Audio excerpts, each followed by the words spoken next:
Ce matin, j'aimerais m'arrêter sur une des églises du Nouveau Testament. J'aurai l'occasion, si Dieu le permet, de voir avec vous la vie de 4 églises. Ce matin, on va examiner celle de Jérusalem, mais j'examinerai plus tard avec vous l'église de Samarie, l'église de Césarée et l'église d'Antioche. Ce sont des églises qui n'ont pas reçu de lettres, comme l'église de Colosse, l'église de Thessalonique, d'Éphèse, etc., mais n'empêche qu'elles ont existé. Et au travers de l'examen de ces 4 églises, je souhaiterais que nous puissions, de façon personnelle et de façon collective, retirer les enseignements nécessaires à notre foi et aussi nécessaire à la vie de l'Église locale et à la progression de l'Église locale.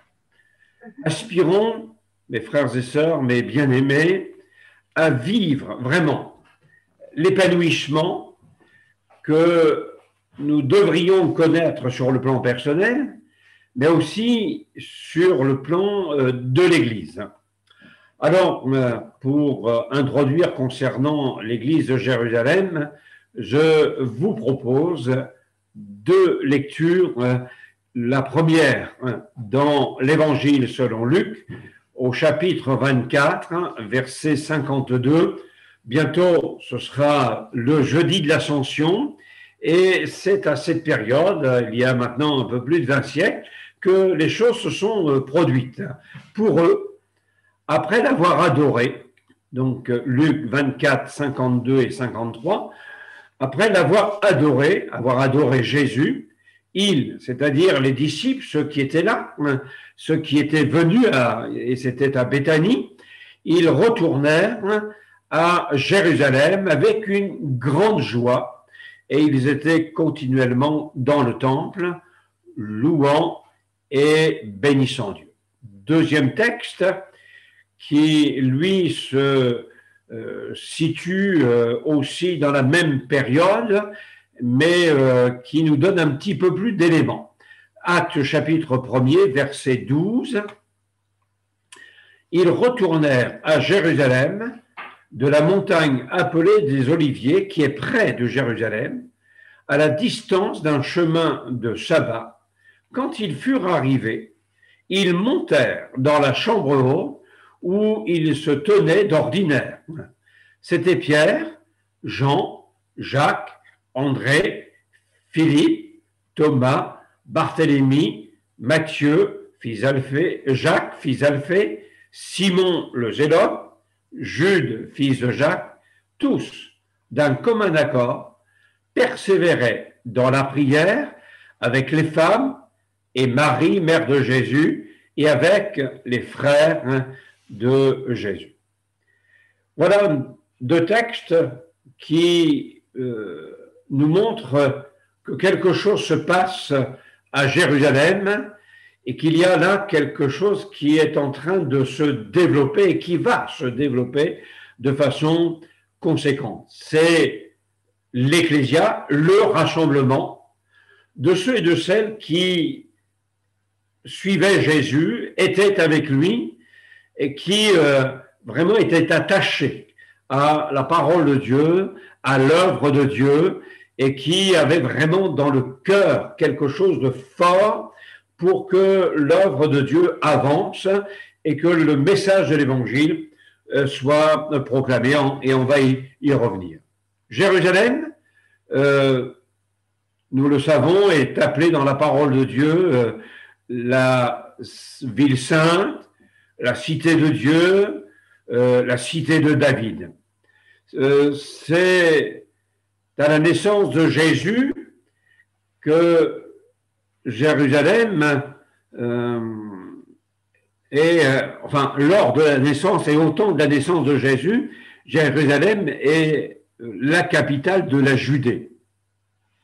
C'était le siège des autorités telles que le Sanhédrin, le tribunal, mais aussi là où il y avait la célébration, le temple, il y avait toute la classe religieuse, le grand prêtre, donc toutes les autorités religieuses, autorités civiles et autorités religieuses. C'est à Jérusalem, dans le temple, que Jésus va se trouver à l'âge de 12 ans. C'est aussi à Jérusalem qu'il sera présenté à sa naissance avant de se retrouver plus tard à l'âge de 12 ans. Et pendant son service, le Seigneur Jésus va aller assez régulièrement dans cette ville appelée la ville sainte. Il va y retourner plusieurs fois alors qu'il va être, on va dire, en pèlerinage au travers de la Judée, de la Galilée et aussi de la Samarie.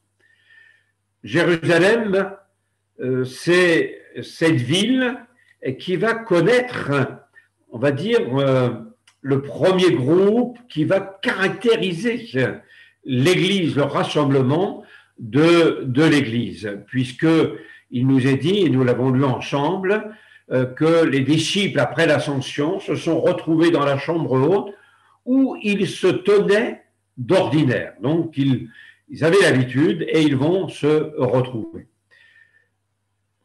À la Pentecôte, il y a eu l'effusion du Saint-Esprit. Et cette effusion du Saint-Esprit dans la chambre haute, à l'intérieur de ce groupe et sur ce groupe réuni à Jérusalem, il y a eu donc cet accomplissement et cette promesse de Dieu qui vraiment s'est réalisée, alors que Jésus a dit « Vous serez mes témoins, vous recevrez le Saint-Esprit et vous serez mes témoins ». Et il cite en premier Jérusalem. À Jérusalem, et ensuite, un peu plus loin, la Judée, la Samarie et jusqu'aux extrémités de la terre. Lorsque je lis le livre des Actes des Apôtres, je découvre au travers de ce livre une première photographie de cette Église qui, on peut le dire, était embryonnaire.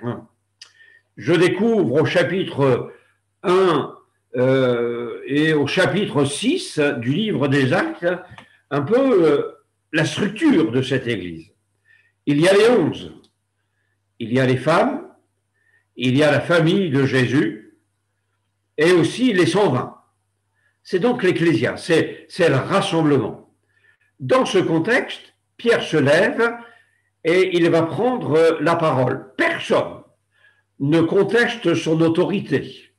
Il va donc prendre la place que le Seigneur Jésus lui a confiée. Et il va annoncer le message de la parole de Dieu. Au chapitre 6, donc, comme je l'ai cité tout à l'heure, devant certaines situations de conflits, de difficultés, de gestion, l'Église va s'organiser.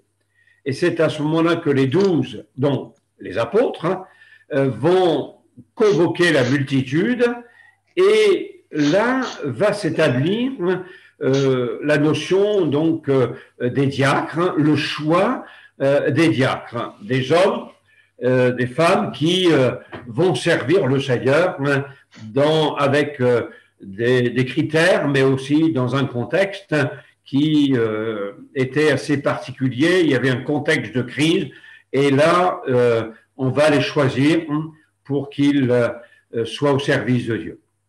Je voudrais donc m'arrêter et développer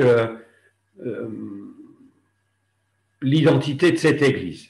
Qu'est-ce qui caractérisait cette Église de Jérusalem? Le premier point que j'ai envie de souligner, c'est le fait qu'ils se retrouvaient dans un même lieu. Ils étaient ensemble. Ils se retrouvaient là, dans la chambre haute, à Jérusalem. Et il y a beaucoup de textes qui affirment cette réalité du fait qu'ils se retrouvaient, qu'ils étaient ensemble. Donc, on a lu Luc 24, il y a Actes chapitre 1er, Actes chapitre 2, Actes chapitre 3, Actes chapitre 4, Actes chapitre 5. Bien des expressions rappellent cette réalité qu'ils se retrouvaient dans un même lieu.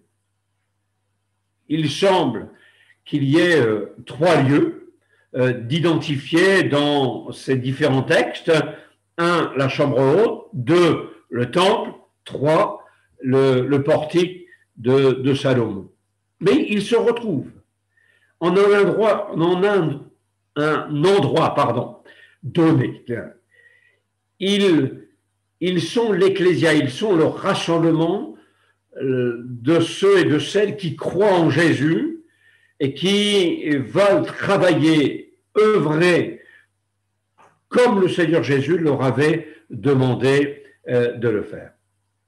Ce qui m'amène à souligner qu'il est important de s'attacher à une vie d'église locale. C'est important de pouvoir être impliqué dans une vie d'église locale, de s'attacher à une vie d'église locale. Alors c'est vrai qu'aujourd'hui, on est en Zoom et pour certains, et le contexte de crise nous amène, mais on se retrouve avec les frères et sœurs qui sont rue Berzelius, on identifie quelque chose, on se rattache là à ce groupe. Il n'est pas interdit, bien sûr, d'aller visiter une église, de peut-être se connecter à un culte d'une autre église. Au contraire, ça va faire du bien, ça va nous renouveler, on va voir d'autres frères et sœurs, mais je dis que si nous ne nous attachons pas à une vie d'église locale, nous passons à côté d'une réalité. Le corps doit s'identifier. Et je suis Jean-Marie Lefebvre, ma main, mon autre main, ma tête, mes yeux, et je suis un. Et quand je me déplace, c'est toute ma personne. Et on doit identifier l'Église, on doit identifier le corps de Christ. Et l'Église, source d'espoir, on doit l'identifier. Ce sont les frères et sœurs qui se retrouvent au même endroit. C'est important. Parce que c'est aussi dans ce contexte que vous allez vivre des choses, vous allez apprendre des choses, vous allez expérimenter un certain nombre de choses. Et on va voir ensemble d'autres critères qui caractérisaient l'Église de Jérusalem. C'est vraiment dans un contexte local que l'on vit un certain nombre de choses. J'ai entendu parfois des gens me dire « mais moi j'appartiens à aucune église, j'appartiens à l'église universelle ».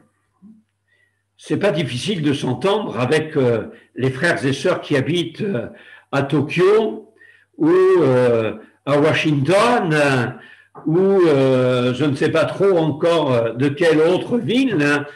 C'est pas compliqué.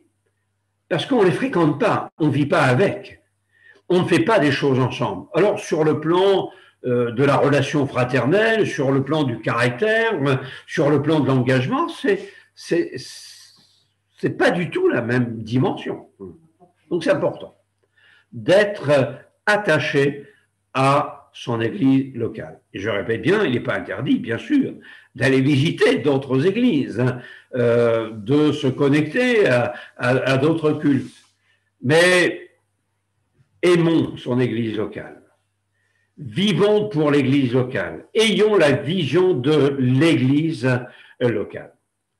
Dans ces textes de la parole de Dieu, il nous est dit qu'ils étaient unis, tous ensemble, dans un même lieu, en chamblotant. Ils allèrent vers les leurs.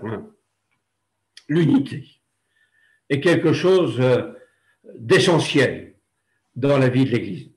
Unité ne veut pas dire que nous pensons tous la même chose.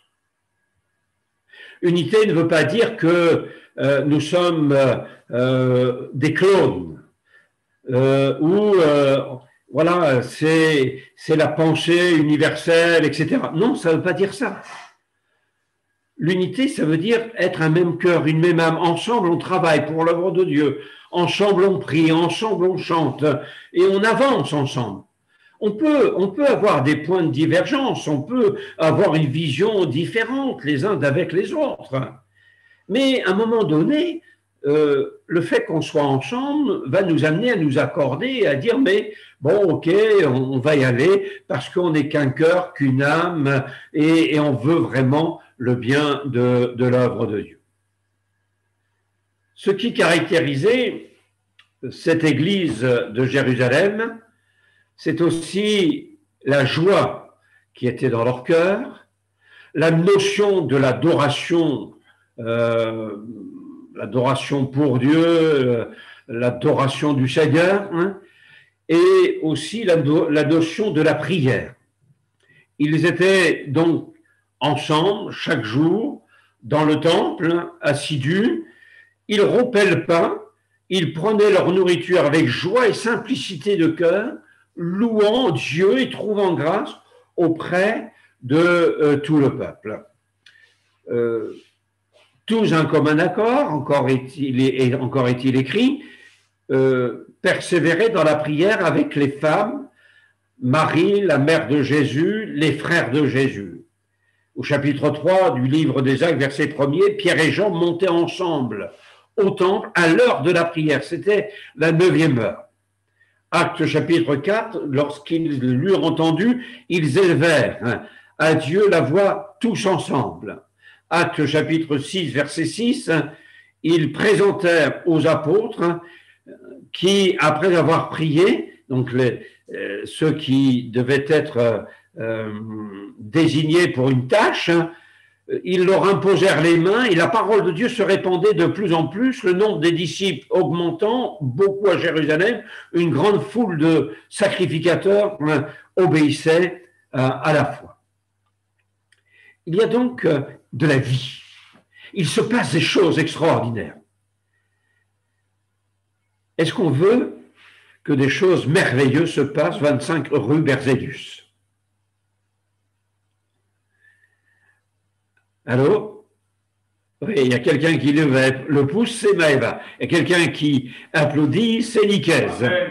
Voilà, il y a des amens. Ah, voilà. J'ai cru que vous étiez endormi. Non, c'est bon. Vous suivez bien. Oui, nous voulons que des choses se passent, qu'il y ait de la vie, que nous voulons vivre des choses.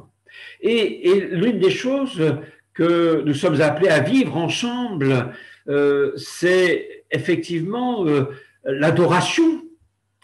Je vous rappelle que la raison d'être, l'une des raisons d'être de l'Église sur la terre, c'est le culte que l'on doit rendre à Dieu. Et on doit se retrouver pour adorer Dieu.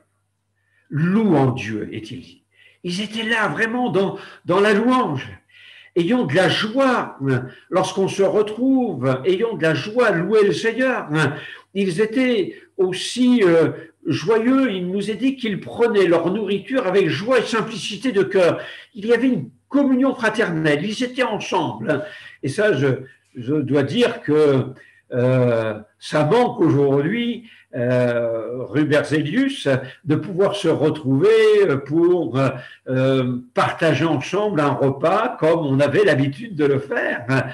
Et je suis sûr que certains vont dire oui, vivement que ça revienne. Et oui, la joie de se retrouver, la joie d'être ensemble. Et puis, c'est bien aimer la prière.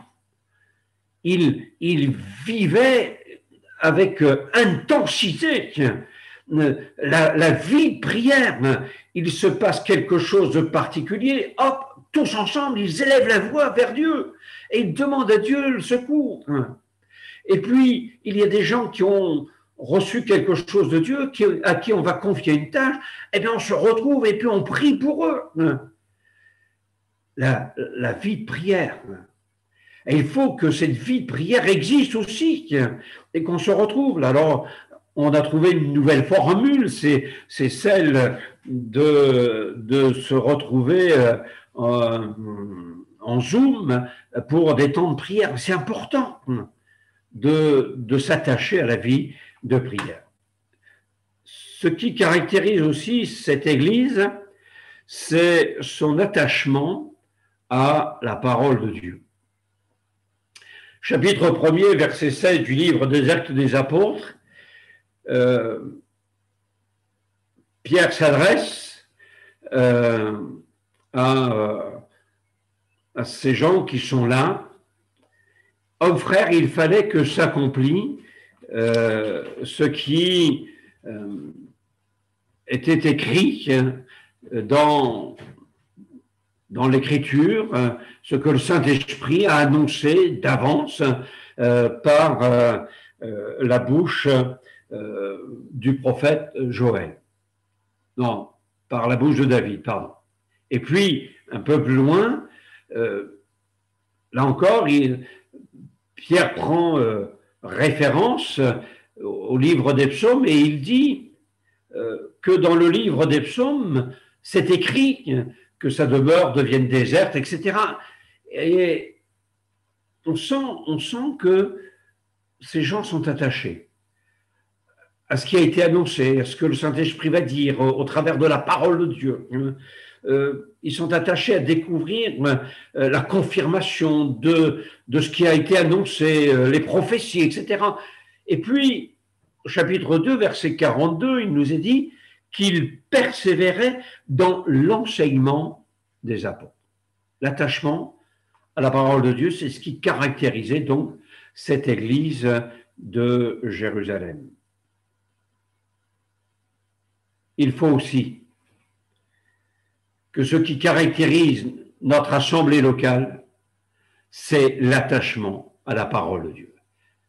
Pas simplement, mes frères et sœurs et amis, le fait de vivre une vie de communauté, pas simplement le fait de se retrouver, ce qui est important, pas simplement le fait de cette relation fraternelle, qui est aussi importante, mais aussi l'attachement à la parole de Dieu. Parce que c'est l'attachement à la parole de Dieu qui va nous rendre forts, inébranlables. C'est la connaissance de la parole de Dieu qui va nous empêcher d'être des gens flottants et emportés par tout vent de doctrine. Et aujourd'hui, c'est un vrai problème. On a toutes sortes de courants qui traversent le monde évangélique. Nous devons faire comme les gens de Béret faisaient. Ils vérifiaient dans les Écritures si ce que l'on leur disait était exact. Ces gens étaient attachés à la parole de Dieu. Et je vous invite à être assidus aux études de la parole de Dieu qui ont lieu chaque mercredi soir. Parce que c'est important d'étudier la parole de Dieu, de la lire, de la méditer. Et il faut que notre communauté locale soit reconnue comme une communauté qui s'attache à la parole de Dieu et qui a le désir de mettre en pratique la parole de Dieu. C'est elle qui nous fortifie, c'est elle qui nous conseille, c'est elle qui nous redresse, c'est elle qui va aussi imprégner en nous le plan divin, qui va imprégner en nous toute la divinité de notre Seigneur, qui va nous travailler. Cette parole, elle est nécessaire, indispensable. Alors, puissions-nous nous nourrir de la parole de Dieu. Et je vous invite à être fidèles aux réunions d'études bibliques, au culte, pour entendre le message de la parole de Dieu, mais plus encore. Vous-même, attachez-vous à étudier la parole de Dieu sur un plan personnel, chez vous. Lisez-la, soulignez les textes dans la parole de Dieu. Ayez un cahier à côté de vous et puis prenez des notes. Cherchez, fouillez dans la parole de Dieu. Vous verrez que c'est un vrai trésor. Cette communauté de Jérusalem s'attachait aussi à l'action du Saint-Esprit. C'est une église qui accordait au Saint-Esprit la place qui devait lui revenir et qui lui revenait. Au jour de la Pentecôte, ils sont tous ensemble et ils attendent ce que le Seigneur a promis. Ça fait déjà une dizaine de jours qu'ils sont là, ensemble, et ils attendent la manifestation du Saint-Esprit. Jésus leur a dit, restez à Jérusalem, dans peu de jours, vous recevrez une puissance. Je crains que,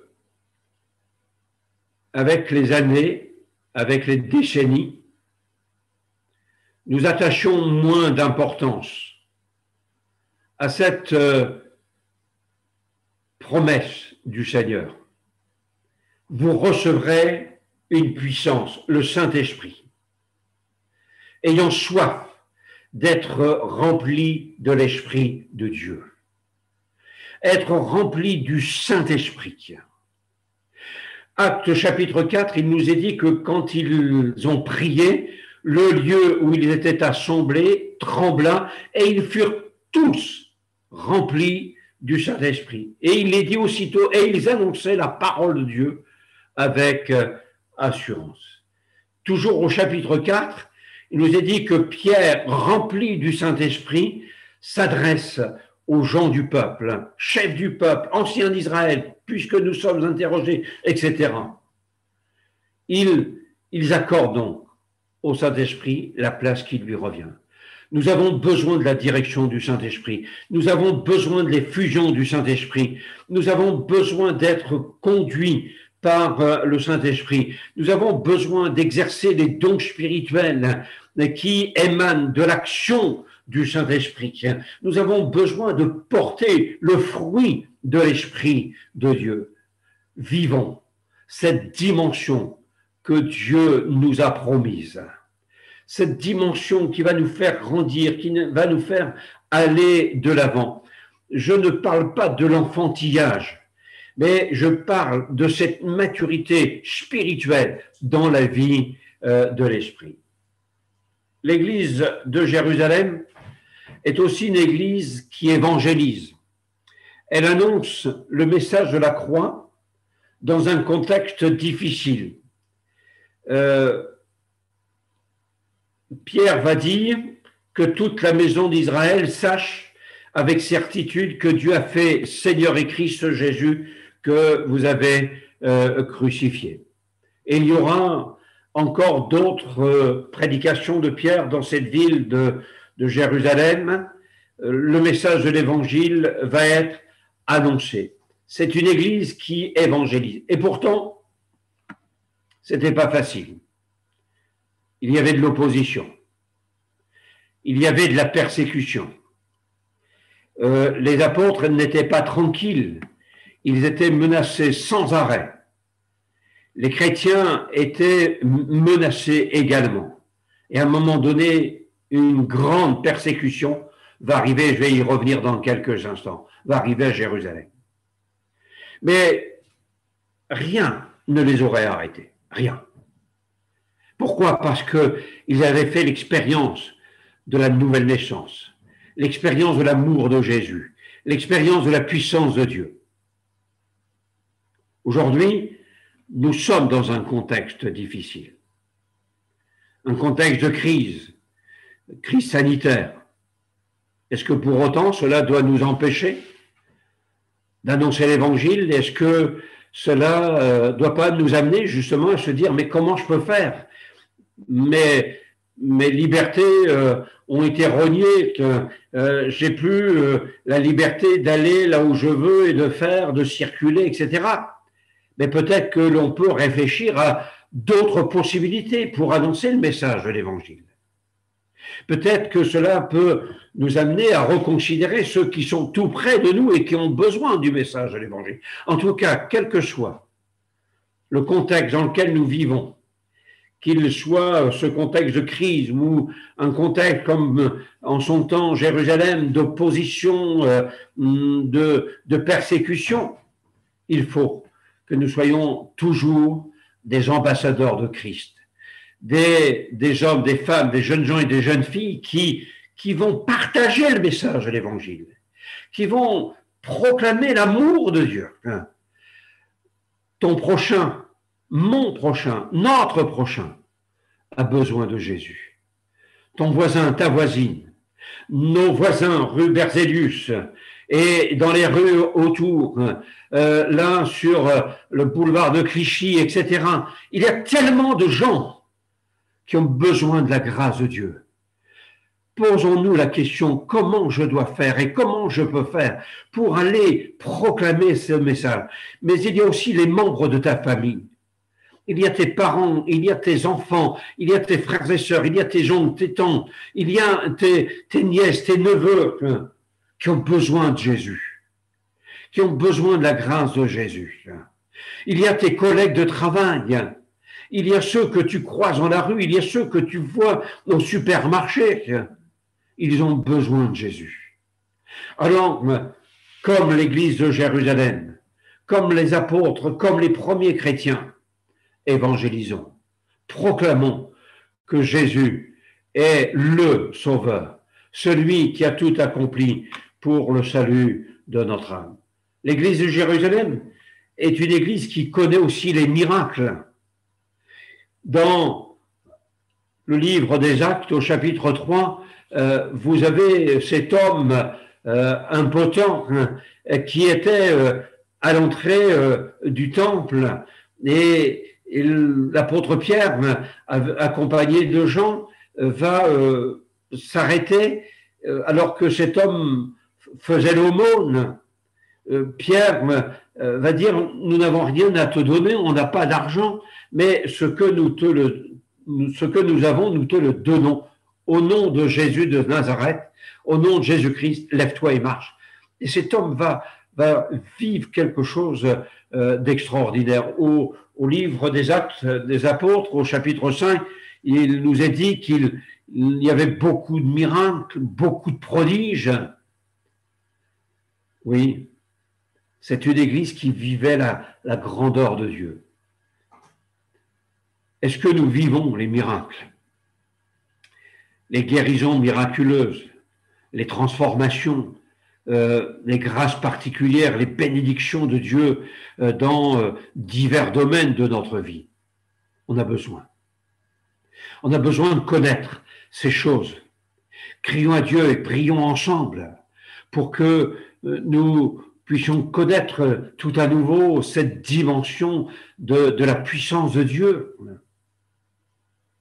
Unissons-nous dans la prière et demandons au Seigneur de confirmer sa parole par des signes, des prodiges et des miracles. C'est une église qui aussi vivait l'hospitalité, exerçait l'hospitalité. C'était une église généreuse. Dans le livre des Actes, il nous est dit qu'il n'y avait parmi eux aucun indigent, chapitre 4, verset 34. C'est une église qui avait le souci des autres, qui vivait cette fraternité. Je pourrais dire qu'elle était généreuse. Alors, à l'époque, il n'y avait pas de séparation entre le cultuel et le culturel. C'était plus facile. Aujourd'hui, on a des lois dans notre pays qui ne nous facilite pas toujours la vie et qui enlève quelque part à l'Église certaines dimensions qui lui reviennent. Pardon.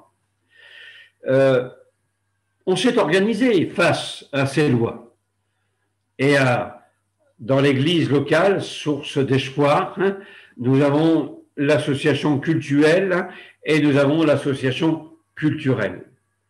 Nous faut soutenir l'œuvre de Dieu. Et qu'au travers de l'Église, le témoignage soit rendu qu'on ait des hommes et des femmes qui sont généreux pour l'œuvre de Dieu, pour le développement de l'œuvre de Dieu. Puissions-nous penser à soutenir l'œuvre de Dieu. Parce que s'il n'y avait pas d'indigents, et on va voir, il va y avoir aussi cette notion d'aider les autres églises. Et s'il n'y avait pas eu la générosité de ces gens, il n'y aurait pas eu tout cela. Et il faut que nous ayons aussi cette générosité pour l'œuvre de Dieu. C'est une église qui pratiquait aussi des choses que le Seigneur leur avait enseignées. Par exemple, le baptême d'eau, la Sainte Seine. Pierre dit repentez-vous et que chacun de vous soit baptisé au nom de Jésus-Christ pour le pardon de vos péchés et vous recevrez le don du Saint-Esprit. Nous voulons continuer sur les traces de ces églises du Nouveau Testament et continuer à pratiquer le baptême d'eau, ce baptême tel que nous le pratiquons par immersion. Et y a-t-il au milieu de nous des gens qui, ce matin, n'ont pas encore fait l'expérience du baptême d'eau? Alors, je vous invite à prendre contact avec les responsables et dire « Mais moi aussi, je veux suivre les enseignements de la parole de Dieu. » Elle célèbre la Sainte Seine, il persévérait dans l'enseignement des apôtres, dans la communion fraternelle et dans la fraction du pain. Tous les troisièmes dimanches, à l'église Source d'Espoir, si je ne me suis pas trompé, nous célébrons ce qu'on appelle la Sainte Seine, c'est-à-dire que nous commémorons l'œuvre de Jésus au travers des emblèmes qui représentent le corps de Christ, le pain et le fruit de la vie. C'est une église qui va aussi connaître la persécution, chapitre 8 du livre des Actes des Apôtres, et nous voyons qu'au travers de cette persécution, que l'Église est exposée et que l'Église peut connaître des heures difficiles. C'est pas parce qu'on est chrétien et c'est pas parce qu'on est l'Église du Seigneur que nous n'aurons jamais de problème, que nous n'aurons jamais de difficultés, que nous n'aurons jamais d'opposition. Cette Église qui est là depuis quelque temps seulement, quelques années, va vivre une persécution, des heures difficiles. Mais nous allons voir par la suite du temps que cette Église n'abandonnera pas sa foi, n'est pas amère vis-à-vis de Dieu, n'est pas dans l'animosité, dans la réaction, mais ce sont des hommes, des femmes attachés à Dieu et qui vivent pour le Christ. Et là où ils sont, là où ils vont être dispersés, ils vont apporter le message de l'amour de Dieu. Si nous connaissons des épreuves, si nous connaissons des heures difficiles, attachons-nous toujours au Seigneur. Ne soyons pas amers, ne soyons pas dans l'animosité, dans la réaction. Job pouvait dire « Dieu a béni, Dieu a donné, Dieu a ôté, que le nom de l'Éternel soit béni ». Il est vrai que certaines épreuves, nous avons du mal à les comprendre. C'est vrai que on pourrait dire, mais Dieu ne pouvait-il pas faire que nous ne connaissions pas? C'est vrai. C'est vrai. Il y a des choses que nous ne comprenons pas. Vous savez, l'Église qui était en plein essor a connu le meurtre d'Étienne, il a été lapidé. Jacques, un des disciples, a été tué par l'épée, etc.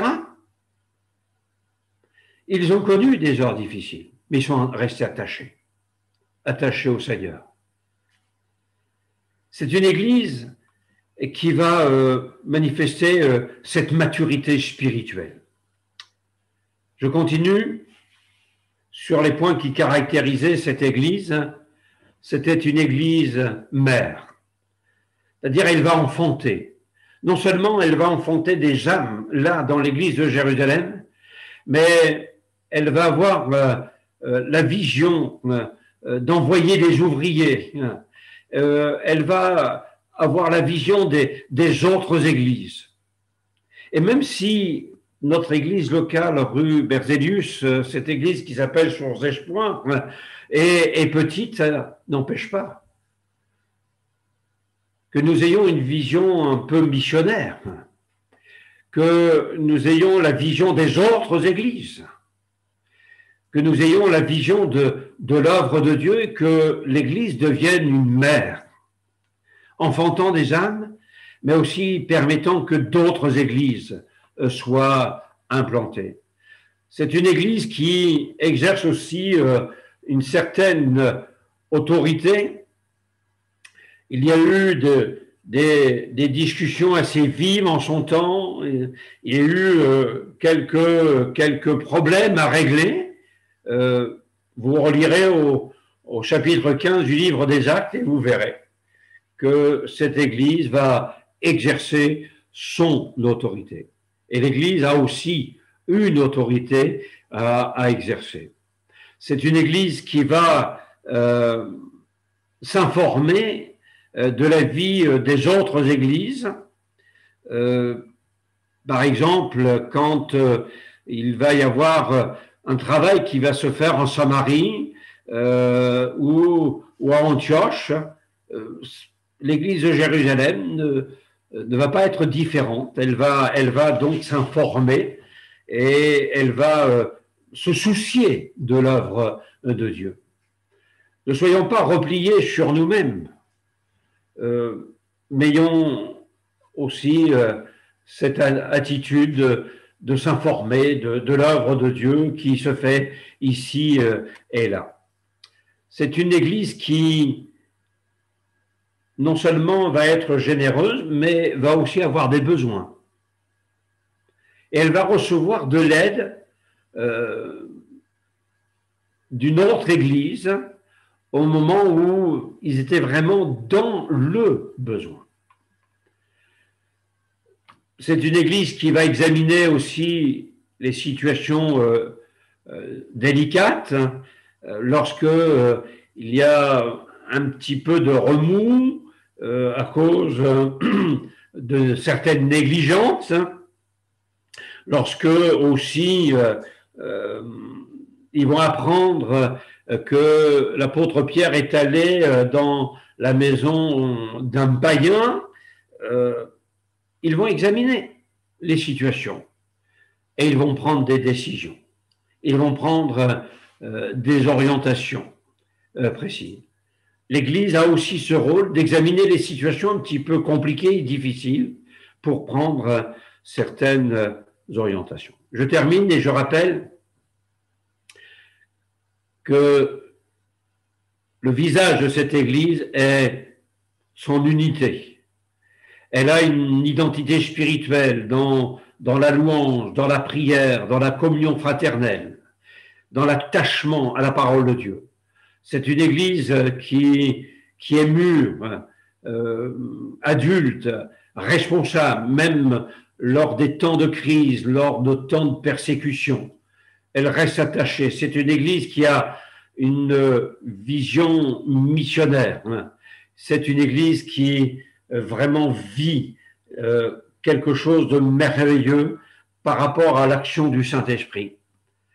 Mes frères et sœurs, vivons les mêmes choses. Ressemblons à cette Église de Jérusalem.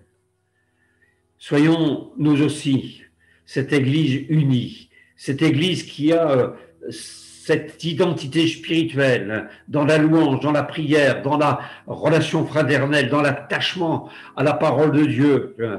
Une église majeure, une église mûre, une église qui a le sens des responsabilités, une église qui a une vision missionnaire, une église qui va s'attarder sur les situations difficiles pour essayer de trouver les solutions, une église qui vit avec intensité la dimension spirituelle de la vie du Saint-Esprit. Que Dieu vous bénisse et tous mes encouragements dans l'œuvre de Dieu. Dieu est avec nous. Et si Dieu est avec nous, qui sera contre nous? Et c'est Dieu qui bénit l'Église. Jésus est la tête de l'Église. Il garde l'Église. Il bénit son œuvre. Donc il nous bénit et il vous bénit. Il nous bénit tous ensemble. Amen.